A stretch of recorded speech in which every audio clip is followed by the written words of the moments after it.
25 मई 2013 झीरम घाटी, छत्तीसगढ़। नक्सलवाद की उस खूनी घटना ने पूरे देश को झकझोर दिया।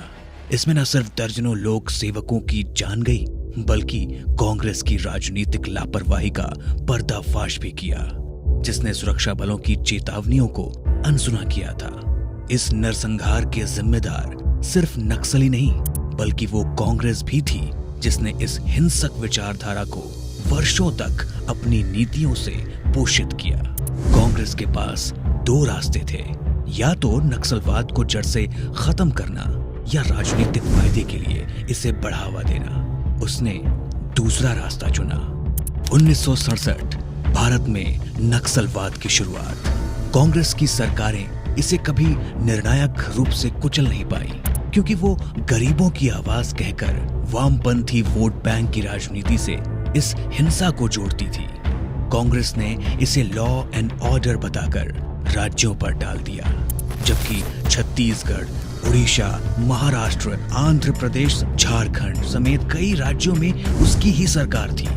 नक्सली बढ़ते गए और कांग्रेस की कभी भी सुरक्षा बलों को पूरी छूट देने की उसकी नीयत नहीं थी। मानवाधिकार के नाम पर कार्रवाई रोकी जाती रही, विकास योजनाएं सिर्फ कागज पर थी और भ्रष्टाचार से आदिवासी क्षेत्रों का भरोसा टूटता गया, जिसका फायदा नक्सलियों ने उठाया। पहले नक्सली बनावत रहे और बड़ी तबाह करत रहे हमरे के, और खाना पीना मांगत रहे और डर से दे देते रही खाना पीना। बहुत ही दर्शक में थे उस समय, तो पूरा फैला हुआ था ना, नक्सली बेल्ट ही था, एरिया ही ऐसा था। 2004 से 2014 नक्सलवाद का चरम। इस दौर में नक्सली हिंसा चरम पर थी। यूपीए 1 और यूपीए 2 के 10 वर्षों में 16,000 से अधिक घटनाएं हुई, जिनमें हजारों नागरिक, सुरक्षाकर्मी और लोक सेवक मारे गए। 2010 में दंतेवाड़ा में सीआरपीएफ के काफिले पर आजाद भारत के इतिहास का सबसे बड़ा हमला हुआ, जिसमें 76 जवान शहीद हुए। इसके बाद 2013 में हुए झीरम घाटी हमले में कांग्रेस के वरिष्ठ नेताओं समेत 29 लोग मारे गए।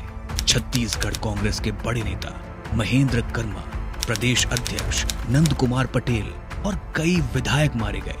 कांग्रेस एक तरफ नक्सलियों के मरने पर दुख जताती रही, लेकिन इस हिंसा को रोकने का कोई प्रयास नहीं किया।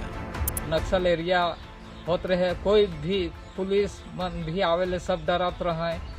कोई हिया जल्दी पार्टी कर गौड़ है, पार्टी क्षेत्र नक्सली वाला एरिया है कह के सब आवे जाए ले, सब कोई डरत रहे। कोई हिया कोई चीज कर सुविधा नहीं रहे। यहाँ घोल नक्सल क्षेत्र था, नक्सलवाद पूरा था। स्कूल में आके बच्चा कभी मांग करता था, रात को यहाँ ठहरबो करता था, खाना खिलाना पड़ता था। नक्सलवाद का कॉन्सेप्ट थोड़ा एक क्षेत्रवाद का होता है। वो किसी क्षेत्र की मुद्दे को लेकर लोगों को भटकाते हैं। वो लोगों को और वहाँ की जनता को ऐसा दिखाना चाहते हैं या ऐसा वो महसूस कराते हैं कि उनकी ओर से वो लड़ रहे हैं, जबकि जस्ट ये विपरीत होता है।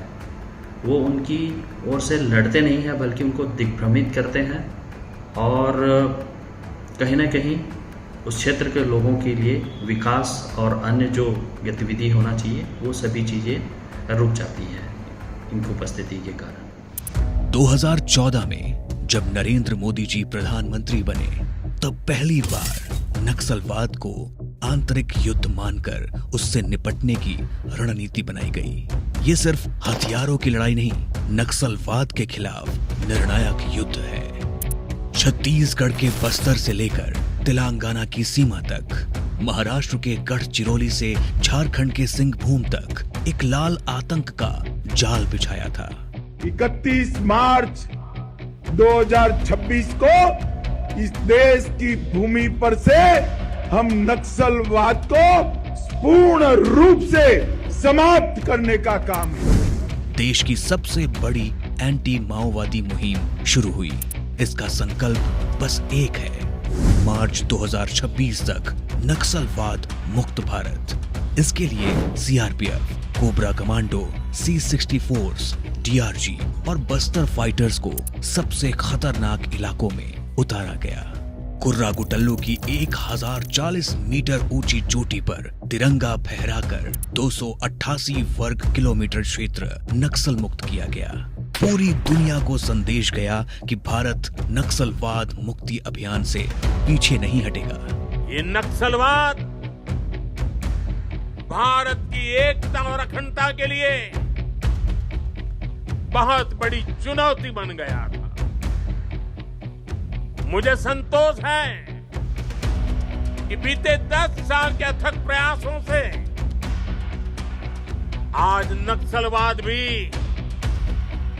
भारत में अपनी अंतिम सांसें गिन रहा है। बीजापुर, नारायणपुर, कोंडागांव, सुकमा समेत कई जिलों में एक के बाद एक टॉप कमांडर ढेर किए गए।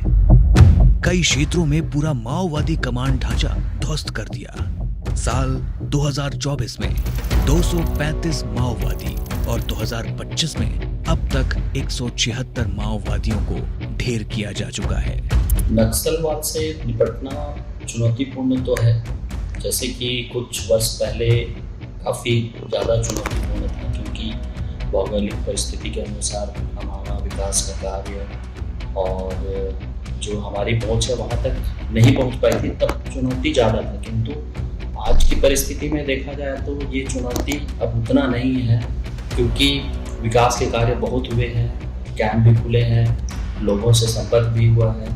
लोगों को जो नक्सलियों के खोखली विचारधारा है उसके बारे में अच्छे से समझाया गया है। लोगों को समझ आने लग गया है कि नक्सलवाद वाकई में एक खोखली विचारधारा है, लोगों को जो भटकाता है विकास कार्यों से, शिक्षा से, और उनके जो बच्चे हैं जिनका भविष्य आने वाला है उनके लिए भी ये अवरुद्ध करता है उनके विकास कार्यों में।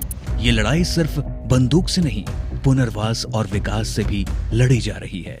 मोदी सरकार की 2025 आत्मसमर्पण नीति के तहत जो माओवादी आत्मसमर्पण करते हैं उनके लिए इस योजना के द्वारा 5 लाख तक का अनुदान, स्किल ट्रेनिंग वाउचर, जमीन का हक या 2 लाख, AK-47 सरेंडर पर 4 लाख, LMG पर 5 लाख, कमांडर रैंक पर 3 से 12 लाख तक इनाम, मृत पीड़ित के परिजनों को 10 लाख, घायल को 5 लाख, शादी के लिए 1 लाख सहायता और प्रधानमंत्री आवास योजना में मकान देकर उन्हें मुख्य धारा में शामिल किया जा रहा है। सिलेंडर हुआ तो हमको ऊपर से नोटिस आया थाना तरफ से कि गणेश वाला सिलेंडर करो, तो वही नोटिस द्वारा हम संपर्क हुआ। तो हमको गुमला में करना था, तो हमको उतना जानकारी नहीं हुआ। हम सिलेंडर की हम सिंधेगा में अभी हम लोग को बहुत अच्छा हुआ, हम लोग सिलेंडर हुए। अभी हमको सभी अफसर बोल रहा है कि जो बच्चा को जिंदगी है बहुत अच्छा हुआ है, सिलेंडर की हम बोल रहा है, सबसे ज़्यादा मदद कर रहा है। हमारे वही एरिया कमांडर के रूप से हमको 2 लाख। हम लोग के पास सिर्फ एक रेडियो रहता था और दूसरा जहाँ पेपर मिलने का सुविधा था पेपर मंगाते थे। उसी पेपर के माध्यम से हम लोग पढ़ के इस पर जानकारी हासिल होता था बार बार कि सिलेंडर पॉलिसी इस तरह से ऐसा है, ऐसा मिलेगा, जमीन मिलेगा, नौकरी मिलेगा, बहुत तरह का मैंने जो पॉलिसी जो है उसको देख के हम लोग धीरे धीरे उसमें भी कुछ ना कुछ प्रभावित हम लोग हुए। उसके बाद में कई थाना से या तो फिर जिला से अभियान SP हो या SP हो, सबको हमने घर परिवार में जाकर हम लोग संपर्क करने का प्रयास किया, परिवार से बातचीत करके। तो परिवार वाला लोगों ने भी हम लोग सब प्रयास किया, मैंने संपर्क करने के लिए, बात करने के लिए। इस तरह से मामला आया। उस समय सिमडेगा जिला के SP थे राजू रंजन और गुमला में थे पवन कुमार सिंह। तो हमने उन लोग के माध्यम से झारखंड के DGP DK पांडे के पास में संपर्क किए थे। नतीजतन नक्सली क्षेत्रों में अब सड़कें, मोबाइल टावर, स्कूल और अस्पताल खुल रहे हैं। 2000 किलोमीटर सड़कें, 350 मोबाइल टावर, 4500 से ज्यादा आदिवासी महिलाएं TRI FED से जुड़ी। गढ़चिरौली स्टील हब में 25% नौकरियां स्थानीय युवाओं के लिए आरक्षित करने जैसे कार्यों से विकास और विश्वास दोनों बढ़ा है। मोदी सरकार अलग से खन से वही नक्सली मन भी ने बंद कर दिला और सुख शांति से जिए थी। जब मोदी सरकार आया तब तो हम लोग सुरक्षित हैं। और हमारा बच्चा स्कूल भी जा रहा है, पढ़ाई भी कर रहा है। नहीं, अभी तो डर भय नहीं है रहने के लिए। जब अब फोर्स कैंप बन गया, यहाँ से थोड़ा डर मिट गया है। अभी कोई दिक्कत नहीं आने जाने में। सारे रात 24 कैंप 2-2 खुल गए और मतलब आने जाने 24 घंटा खुला है। रात को भी 12-1 बजे तक आना जाना कर ही रहे लोग। शांति तो है। अब मान लो कि शिक्षा भी है, अब स्कूल में अच्छा पढ़ाई भी होता है बच्चे लोग का। अब रोड भी देखो तो रोड भी ठीक ठाक है। और जल का समस्या, पानी भी हम बहुत दूर से लाते थे, पानी भी पास में हो गई है, घर घर आ रही है। डबल इंजन का सरकार बना है, तब से अच्छी राहत है। वास्ते एखन मोदी इतना बढ़िया काम कर रहे हैं कि मोदी के हम धन्यवाद करत थी, बहुत बहुत धन्यवाद। 2014 में जहां 126 नक्सल प्रभावित जिले थे, अब ये सिर्फ 18 बचे हैं। गंभीर रूप से प्रभावित जिले 35 से घटकर 6 रह गए हैं। 2000 से अधिक नक्सली मारे गए और उनके आत्मसमर्पण में भारी वृद्धि हुई। 2014 में 928 और 2025 के पहले 4 महीनों में 718 नक्सलियों ने अपना आत्मसमर्पण किया। एक पुरानी कहावत है कि सुबह का भूला शाम को अगर घर आ जाए तो भूला भी कहलाता। उसी तरह जो नक्सली रहते हैं आखिर गांव के ही हैं, पैदा गांव में होते हैं, बड़े गांव में होते हैं, किन्हीं कारणवश किसी के बहकावे में आके नक्सली बन जाते हैं। 2 साल 4 साल बाद जब वो आते हैं तो गाँव उन्हें सहर्ष स्वीकार करता है। फिर गवर्नमेंट की जो नीतियाँ, पुनर्वास नीति आ गई, उससे उनको पहले जैसे जीवन मिलता है। आपको मालूम होगा यहाँ कुछ नक्सली हैं जो आज थानेदार बन चुके हैं बीजापुर साइड में, और यहाँ कोया बटालियन बनाई गई थी और भी जो बटालियन में थे वो समर्पित नक्सली हैं। 2025 में जो आत्मसमर्पण और समर्पण नीति में जो बदलाव सरकार ने किया है वो काबिले तारीफ है, क्योंकि इसके पहले जो समर्पण नीति थी उसमें कुछ तो कमी रही होगी कि छत्तीसगढ़ के भी माओवादी तेलंगाना में और महाराष्ट्र में जाकर समर्पण करते थे। और निश्चित ही तौर पर जिस तरह से सरकार ने आगे कदम बढ़ाकर अपनी समर्पण नीति पर बहुत नए तरीके के बदलाव किए, वो बदलाव जो सरेंडर करने वाले माओवादियों के जीवन में निश्चित ही तौर पर बड़ा बदलाव लाएंगे। 14 मई 2025 को कुर्रागुटल्लू हिल्स ऑपरेशन में 31 कुख्यात नक्सली मारे गए, जो नक्सलवाद के खिलाफ भारत की सबसे बड़ी जीत है।